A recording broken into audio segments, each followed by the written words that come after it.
I've been so excited about the KTM Duke 200 ever since I tasted it at the Bajaj factory test track. And today is the day I'm going to get to ride it.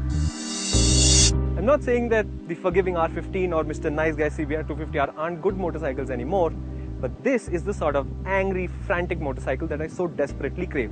So let's not waste any more time and get right into the head of this hyperactive naked. The aggression is obvious from the styling itself. All the panels you see are plastic, with KTM's traditional orange contrasted with matte black.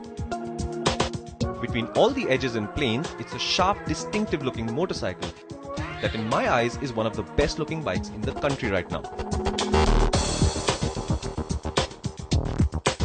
The obvious mass centered around the engine area and the skinny, stubby rear end makes the motorcycle look modern and very fast. Build quality is excellent. Finish levels are at par with the best you can buy today in the country. And all the equipment is there too. The super clear all-digital meters are feature loaded. All the tiny indicators and the tail lamp are LED.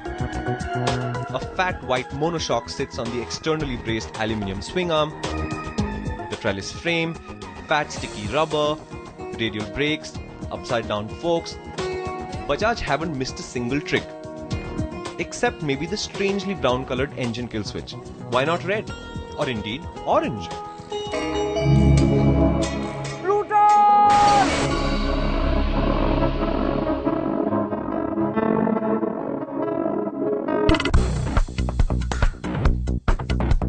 Intense is the word that best describes the Duke's nature and feel as well.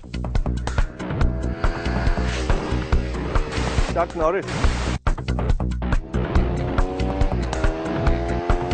So the engine is a 4-stroke single displacing 200cc and making 25 PS. Hogwash. It's a 2-stroke and trust me, there is no crankshaft on this bike at all. Well, that's not actually accurate, but that's exactly how the motorcycle feels. The revs rise incredibly fast until the rev limiter cuts in. There's just like no inertia whatsoever going on. And it sounds loud, it sounds angry, and it's so delighted to be in that state. The gearing is shockingly short, which means you rapidly go up the gears when accelerating hard.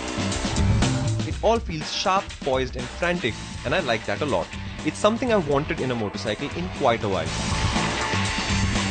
The rapid acceleration is a result of the gearing, the 25 PS peak power and the light 136 kg curb weight. Oh, it's a monster. On the highway, a 110 kmph cruise feels natural even though in 6th the revs may be as high as 6 or 7,000 RPM. And believe me, most of the time there is enough power to just roll on the gas and add lots of numbers to the digital speedometer. In design terms, this is supposed to be a street motorcycle, and in traffic it really is quite good. No, it's great. No, it's incredible. No, awesome. No, scintillating. I don't think I'll find the right words. The point is that if you're in a calm state of mind and you know what you're doing, you'll slip through traffic so fast that you'll always get to your destination earlier than you planned on. But God forbid you're in a hooligan state of mind, because then this thing turns into a proper monster. You're on the fine line between having fun and losing your license. But there is a problem.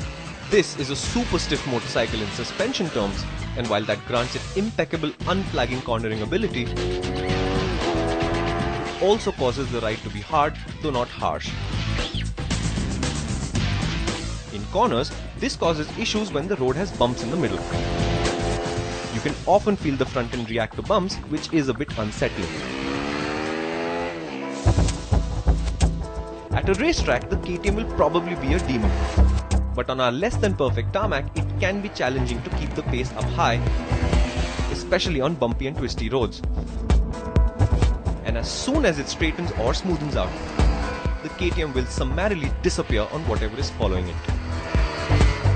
The lightweight of the KTM manifests in corners as well. In fact, the KTM doesn't really feel like it's made up of 1,000 components bolted together.